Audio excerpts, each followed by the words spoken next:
इस बार आपका पाला बड़े शातिर दुश्मन से है, बड़े शातिर दुश्मन से आपका पाला है, जिसे पता है कि उसके वोट कैसे एकजुट होंगे और सामने वाले के वोट बिखरेंगे कैसे। इसलिए आपके ऊपर ऐसे लोग लाके थोपे गए हैं। मैं आपसे बस इतना कह रहा हूं, इधर से लेकर के यहां से लेकर के वहां तक ये जो हजारों लोग मौजूद हैं, दरअसल ये लड़ाई किसी एक डॉक्टर संजय सिंह की नहीं है, अमिता सिंह जी की नहीं है, ये लड़ाई किसी एक इमरान प्रतापगढ़ी की नहीं है, ये लड़ाई किसी एक राहुल गांधी की नहीं है। ये लड़ाई दरअसल पूरे हिंदुस्तान की लड़ाई है। ये लड़ाई दरअसल आपके अपने घर को बचाने की लड़ाई है। मुझसे अक्सर लोग सवाल पूछते हैं, मुझसे अक्सर लोग कहते हैं कि इमरान आप एक पार्टी विशेष के खिलाफ इतने हमलावर क्यों रहते हैं, अपनी नज़मों में इतना खुल करके एक पार्टी विशेष के खिलाफ क्यों बोलते हैं। आज मैं बताता हूं कि मैं क्यों बोलता हूं। मैं सातवीं में पढ़ा करता था, मेरे साथ मेरा दोस्त पढ़ा करता था जिसका नाम था श्रीकांत मिश्रा। हम दोनों 12 किलोमीटर साइकिल से स्कूल जाया करते थे। 6 किलोमीटर वो साइकिल चलाता था, 6 किलोमीटर मैं चलाया करता था। मैं थोड़ा सा समझदार और चालाक ज्यादा था दोस्ती में, तो कभी कभी मेरे हिस्से की साइकिल भी वो चला दिया करता था।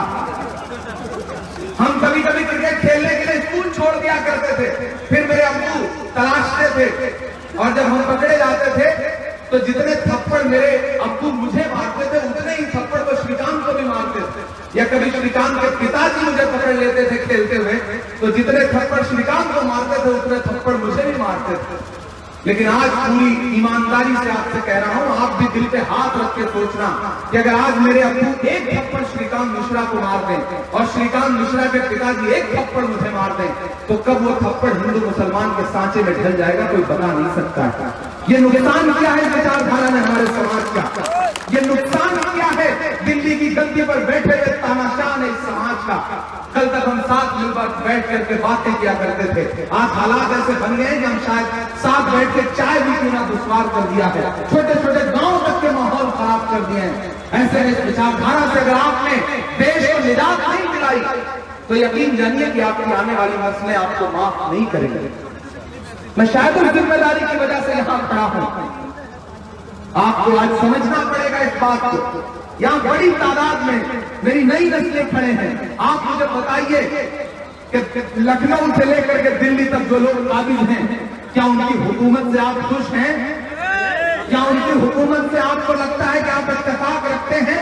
एक शख्स को 10 लाख रुपए का सूट पहन के कहता है कि देश की चौकीदारी करेंगे, गरीबों की चौकीदारी करेंगे, लेकिन दरअसल वो चौकीदारी गरीबों की नहीं कर रहा है, वो अंबानी और अदानी की चौखट पर चौकीदार होकर के रह गया है।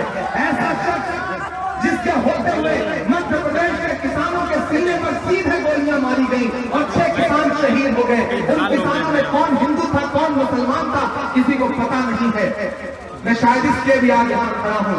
मैं चाहता हूं कि डॉक्टर संजय सिंह जैसे लोग पार्लियामेंट पहुंचे, लोकसभा में पहुंचे और नरेंद्र मोदी से खड़े होकर के सवाल पूछें कि नरेंद्र मोदी साहब आपको नींद कैसे आती थी जब आपके घर से 7 RCR से 3-4 किलोमीटर की दूरी पर जंतर मंतर पर नजीब की मां चीख चीख करके कहती थी कि मेरा बेटा मुझे वापस कर दो, तब आपको नींद कैसे आया करती थी। मैं चाहता हूं कि डॉक्टर संजय सिंह जैसे लोग पार्लियामेंट पहुंचे और वहां पहुंच करके पूछे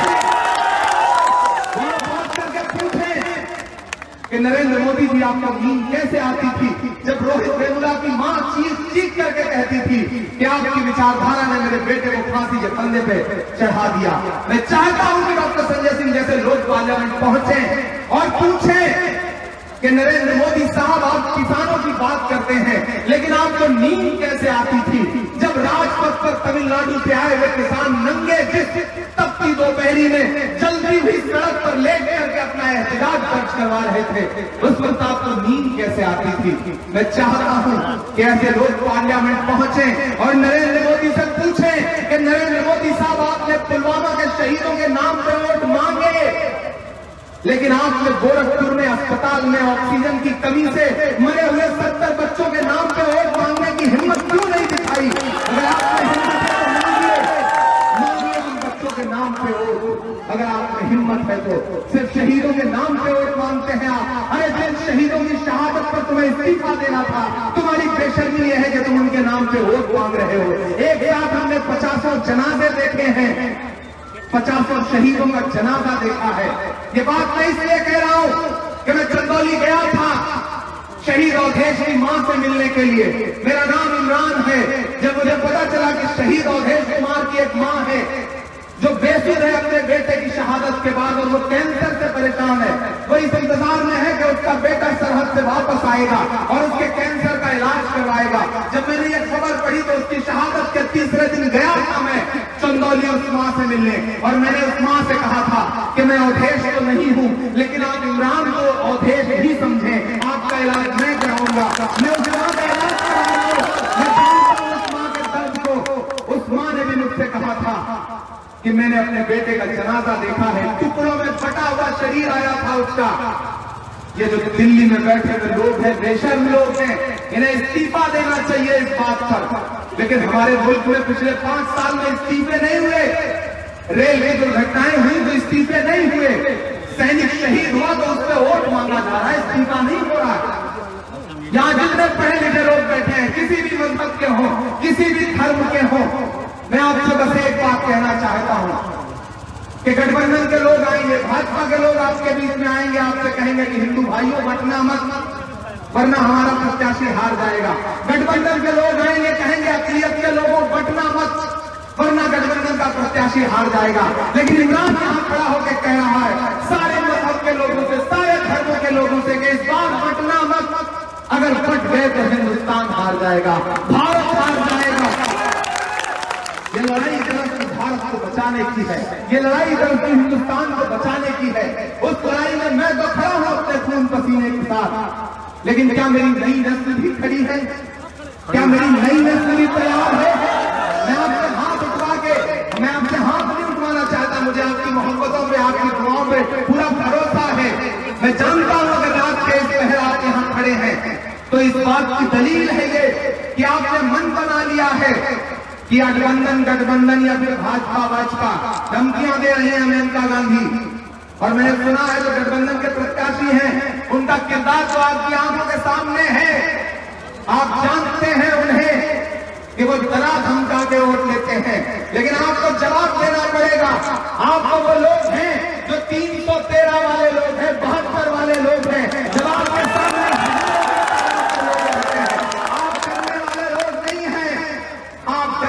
लोग नहीं है। ये जो मेरी नई नस्ल खड़ी है, मैं जानता हूं कि सिर्फ अकेले वोट नहीं देती है, जिस ओर जवानी चलती है उस ओर जमाना चलता है। अगर आप एक तरफ खड़े हो गए, अगर आप एक तरफ खड़े हो गए तो कोई गठबंधन, कोई भाजपा, कोई नरेंद्र मोदी कम से कम सुल्तानपुर में कोई असर नहीं डाल सकता। और आपके इलाके का तो नाम ही, आपके जिले का नाम ही सुल्तानपुर है, तो ठीक ठाक सुल्तान चुनिए। ये दल बदल करने वाले, पाला बदलने वाले, यहां से वहां से आयातित लोगों को चुन करके क्या करेंगे आप? पिछला एक्सपीरियंस क्या बहुत अच्छा रहा है आपका वरुण गांधी को लेकर? नहीं अच्छा रहा है ना? तो बार बार क्यों टेस्ट करना चाहते हैं ऐसे लोगों को जिनके बारे में मालूम है कि तजुर्बा खराब ही होना है? आप ये अपने बीच के हैं, आपके अपने साथ के हैं। इस लड़ाई में अगर आप साथ खड़े हो गए, मैं पिछले एक पूरा दिन मैंने गुजारा है आज सुल्तानपुर में। मैं पाला बाजार था थोड़ी देर पहले और अब यहां खड़ा हूं। मैंने दिन में सुल्तानपुर की फजाओं में जो महसूस किया है वो आपसे बता रहा हूं। ये लड़ाई अब सीधे सीधे कांग्रेस बनाम भाजपा है। ये लड़ाई सीधे सीधे कांग्रेस बनाम भाजपा है। ये लड़ाई सीधे गोडसे बनाम गांधी है। भले ही भाजपा के पास जो कैंडिडेट है उनके साथ भी सरनेम गांधी जुड़ा है, लेकिन वो गांधी की विचारधारा को नहीं मानती। अगर वो गांधी की विचारधारा को मानती होती तो अपने पहले चुनावी भाषण में खड़े होकर ये मैं कहती कि हमें अगर इनका वोट नहीं मिला तो हम इनका काम नहीं करेंगे। गांधी की ये विचारधारा तो नहीं है। गांधी का सरनेम लगाने से मेनका जी को गांधी नहीं हो जाता। गांधी बनने के लिए त्याग करना पड़ता है, तपस्या करनी पड़ती है, कुर्बानी देनी पड़ती है। सियासत अगर बहुत कुछ पाने का नाम है तो बहुत कुर्बानियों का भी नाम है। कम से कम मैं तो कुर्बानियां देकर खड़ा हूं। मैं अपनी तमाम शोहरतें, तमाम सुकून, तमाम सब तक जिंदगी दांव पे लगा करके अगर इस जंग में खड़ा हूं तो मेरे खड़े होने का मकसद बहुत बड़ा है। आपको भी अपना मकसद बड़ा करना पड़ेगा। जब लड़ाई बड़ी होती है तो छोटी छोटी चीजें कुर्बान करनी पड़ती हैं। इस्लाम वालों, छोटी छोटी कुर्बानियां तो आपको भी देनी पड़ेगी। हो सकता है इस भीड़ में ऐसे भी लोग बैठे हों जो कांग्रेस पार्टी के सदस्य ना हो, मैं जानता हूं। हो सकता है कुछ लोग ऐसे भी आए होंगे जो मेरी मोहब्बत में आए होंगे, मेरी शायरी सुनने आए होंगे। मैं सबका खैर मकदम कर रहा हूं। कांग्रेस परिवार तो ऐसा परिवार है जो सबका स्वागत करता है। अब मैं उस परिवार का सबसे छोटा सदस्य होने के नाते अपने सबसे बड़े बुजुर्ग के साथ खड़ा होकर के, दो पीढ़ियां आपके साथ खड़ी होकर के आपका स्वागत करते हुए कह रही हैं कि आप किसी भी पार्टी में हो, किसी भी दल में हो, ये लड़ाई पार्टियों से ऊपर की लड़ाई है। ये लड़ाई कांग्रेस, भाजपा, समाजवादी पार्टी, बहुजन समाज पार्टी से बड़ी लड़ाई है। ये लड़ाई हिंदुस्तान के वजूद को बचाने की लड़ाई है। ये लड़ाई आपके आने वाले बच्चों के मुस्तकबिल को बचाने की लड़ाई है। इस लड़ाई में आपको साथ खड़ा होना पड़ेगा। मैं आपसे जो मेरा रिश्ता है, आप जानते हैं कि मैंने पिछले 7-8 साल में कभी परवाह नहीं करी कि हुकूमतें क्या कहेंगी, इस बात की परवाह नहीं करी कि अपराधी क्या कहेंगे, माफिया क्या कहेंगे। मैंने ये परवाह नहीं करी कि लखनऊ से लेकर के दिल्ली की गद्दी पर बैठे हुए तानाशाह क्या सोचेंगे। मैंने आपकी लड़ाई लड़ी है। मैं आवाज बन के बोलता रहा हूं नजीब की, मैं आवाज बन के बोलता रहा हूं पहलू खान की, मैं बोलता रहा हूं रोहित वेमुला की आवाज बन के, गणेश और नईम की आवाज बन के, मैं रंगवर और जुनैद की आवाज बन के बोलता रहा हूं। मैं बोलता रहा हूं ऑक्सीजन की कमी से मारे गए 70 से ज्यादा बच्चों की मांग की चीख बन के। मेरा आपसे वो रिश्ता है। मैं जानता हूं इस भीड़ में तमाम ऐसे लोग बैठे होंगे जो मेरी नज़्में सुन के रोए होंगे। मैं जानता हूं कि मेरी मदरसे की नज़्म सुन करके आपको गुस्सा भी आया होगा, जोश भी आया होगा। मैं जानता हूं आप फलस्तीन की नज़्म सुन करके 12 रो पड़े होंगे। मैं जानता हूं कि मेरा आपसे आंसुओं का रिश्ता है। मैं जानता हूं कि आपका मेरा जज्बातों का रिश्ता है। मैं इस रिश्ते की बुनियाद पर खड़ा होकर कह रहा हूं कि इस काम में वालों, इस लड़ाई में आप सिर्फ एक सांसद नहीं चुनने जा रहे। जो हालात हैं वो ये हैं कि दिल्ली की गद्दी पर राहुल प्रधानमंत्री बन के बैठने जा रहे हैं। ये सच्चाई है, ये सच्चाई है। मैं पूरा देश घूम करके आपको बता रहा हूं। मैं पश्चिमी उत्तर प्रदेश से लेकर के इस कोने तक जो आबो हवा है वो बता रहा हूं। तो अगर आप राहुल गांधी को इस देश का प्रधानमंत्री बना रहे हैं तो आप ये भी जानते हैं कि डॉक्टर संजय सिंह सिर्फ एक सांसद नहीं रहेंगे, राहुल की कैबिनेट के एक मजबूत मिनिस्टर की हैसियत से आपके बीच में रहेंगे। आप जानते हैं कि उनका रुतबा है। आप जानते हैं कि सुल्तानपुर और अमेठी की तरफ पूरा हिंदुस्तान नजरें लगाए हुए, टकटकी लगाए हुए बैठा हुआ देख रहा है। आप तो खुशनसीब लोग हैं। मैं जब हिंदुस्तान के अलग अलग हिस्सों में जाता हूं तो लोग मुझसे कहते हैं आपका घर कहां है? प्रतापगढ़। तो मैं अपना तारुफ प्रतापगढ़ के साथ साथ ये भी कराता हूं कि हाँ, वो प्रतापगढ़ जो अमेठी के करीब है, अमेठी वो अमेठी जहां से राहुल गांधी सांसद हुआ करते हैं, सुल्तानपुर उसके पड़ोस का जिला। आप खुशनसीब लोग हैं कि आप अमेठी और सुल्तानपुर के लोग हैं। तो इस्लाम गंज वालों, इस खुशनसीबी को और बुलंद करो। अमेठी जीत रहे हो, अमेठी की आबो हवा बता रही है कि स्मृति ईरानी को खुद डंठलों में आग लगवा करके हैंडपंप चला कर उठाना पड़ रहा है। अमेठी की आबो हवा बता रही है, सुल्तानपुर की भी आबो हवा बता रही है कि मेनका गांधी जी का दिमाग फिर गया है। वो कुछ भी बोले जा रही हैं क्योंकि उन्हें अपनी हार दिख रही है, उन्हें अपनी हार दिख रही है।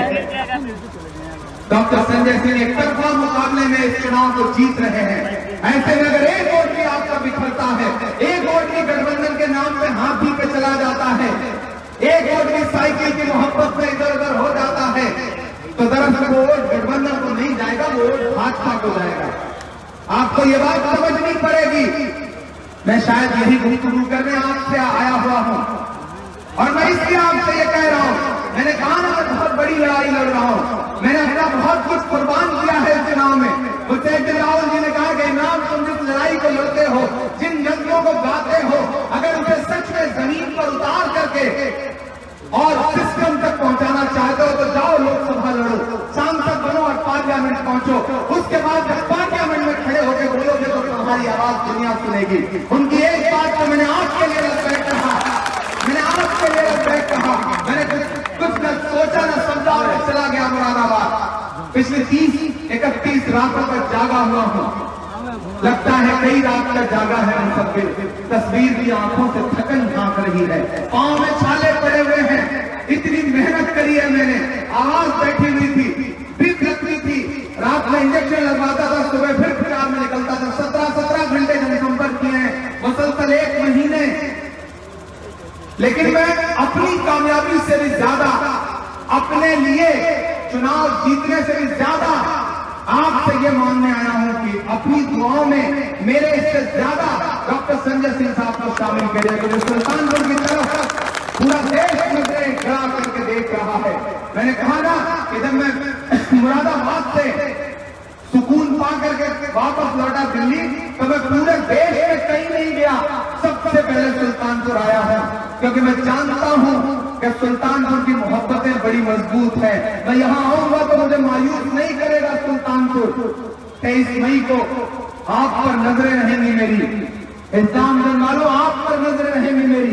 ये तमाम चेहरे मेरे जाने पहचाने हैं, सोशल मीडिया से लेकर के हर जगह आप जुड़े हुए हैं, ये जो नई नस्लें खड़ी हैं आप मुझसे जुड़े हैं, आप पर नजरें रहेंगी मेरी।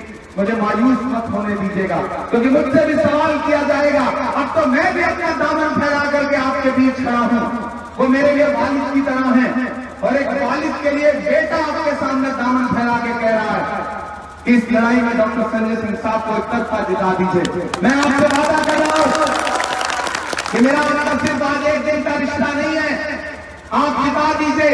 आपका कोई काम पड़ेगा तो सबसे पहले मैं इनके कुर्ते का दामन पकड़ के कहूंगा कि इस्लाम धर्म वालों ने आप पर एहसान किया, उनका हक पहले है, और मैं जानता हूं कि वो मुझे मायूस नहीं करेंगे, वो मेरी बात का भरम रखेंगे।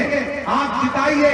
मैं उनसे गुजारिश करूंगा कि इस्लामगंज के आसपास शिक्षा के लिए कुछ काम हो, तालीमी बेदारी के लिए काम हो, और उसमें मैं भी अपना वक्त आपके लिए खर्च करूं।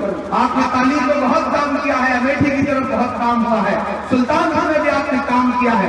ये इलाके अगर छूते रह गए हों तो इस बार की 5 साल की सांसदी इस इलाके के लिए वक्त कर दीजिए। इस इलाके में तालीम के लिए बड़ा काम होना चाहिए। बाकी जो आए हैं उनसे तो किसी तरह की उम्मीदें आपको रखनी नहीं है, क्योंकि वो कलम की बात नहीं समझते, वो तो गोलियों वाले हैं, बंदूकों वाले हैं। वो आपको डराएंगे, धमकाएंगे, आपसे जबरदस्ती वोट लेने की कोशिश करेंगे, लेकिन उनसे कह देना कि मुझसे मेरे होने की पहचान नहीं ले सकते हो, जब तक रब ना चाहे मेरी जान नहीं ले सकते हो। मुझसे मेरे होने की पहचान नहीं ले सकते हो, जब तक रब ना चाहे मेरी जान नहीं ले सकते हो। मेरी सांसों में चलती बारूदे को कर सकते हो, लेकिन तुम मुझसे मेरा ईमान नहीं ले सकते हो। ये तो कहना पड़ेगा।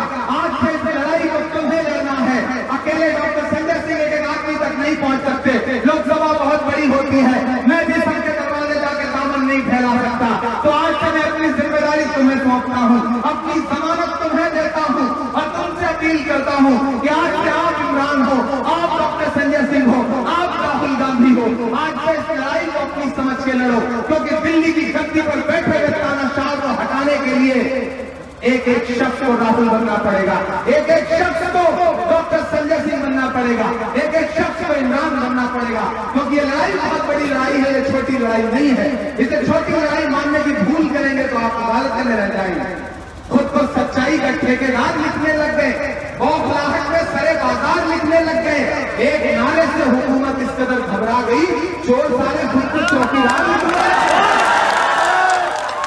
ये लड़ाई बहुत बड़ी लड़ाई है, इस लड़ाई में आपको हमारा साथ देना पड़ेगा। मुझे थोड़ी सी शायरी भी सुनानी है, गुफ्तगू तो आपसे बहुत हो गई। मैं एक आध नज़्म आपको सुनाना चाह रहा हूँ, सुना दूं? खुशियों के पल चुरा ले गया, गंगा का जल चुरा ले गया।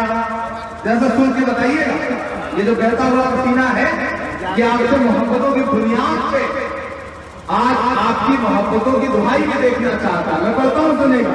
कि खुशियों के पल चुरा ले गया, गंगा का जल चुरा ले गया, काले धन की बातें करके आंख से काजल चुरा ले गया। खुशियों के पल चुरा ले गया, गंगा का जल चुरा ले गया, काले धन की बातें करके आंख से काजल चुरा ले गया। जिधर देखिए हर शोर है,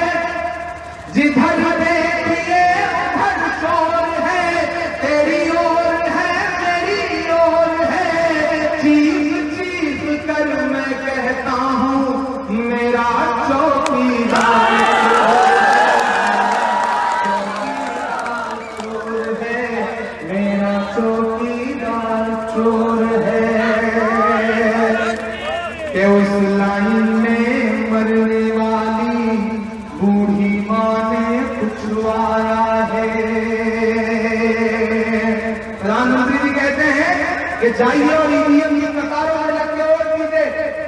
मेरा मन करता है मैं सेमिनार के बाहर जाऊं और चीख करके कहूं कि नरेंद्र दामोदर मोदी साहब, आपने देश को नोटबंदी के नाम पे जो 125 मौतों का तोहफा दिया है, बैंक और एटीएम की कतारों में लगा करके, दम है तो उसके नाम पर वोट मांग करके दिखाइए। लेकिन उसके नाम पर वोट नहीं मांगेंगे। वो वोट किस पर मांगेंगे? पुलवामा के शहीदों के नाम पे मांगिए साहब। मैं तो कह रहा हूं कि हिम्मत है तो ऑक्सीजन की कमी से मरे हुए बच्चों के नाम पे वोट मांगिए, लेकिन उन्हें चीजों को बदलाने का हुनर आता है, उन्हें चीजों को बहकाने का हुनर आता है।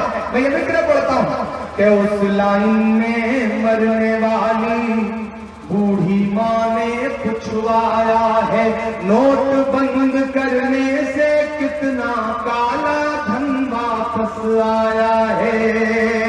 कि उस लाइन में मरने वाली बूढ़ी माँ ने पुछवाया है, नोट बंद करने से कितना काला धन वापस आया है। मैं हूं वीरों की जय माल्या, मैं हूं वीरों की जय माल्या, जैसों के तो ऐश हो गए 2014 के जितने चिट्ठे सारे कैश हो गए। कि राष्ट्रवाद की काट मलाई, राष्ट्रवाद की काट मलाई, राष्ट्रवाद में बड़ा जोर है, मेरा चौकीदार चोर है, चौकीदार चोर है, मेरा चौकीदार चोर है।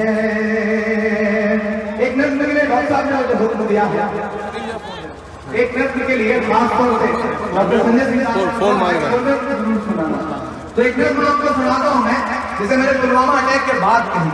वो नस्ल मैं आपकी अदालत में रखना चाहता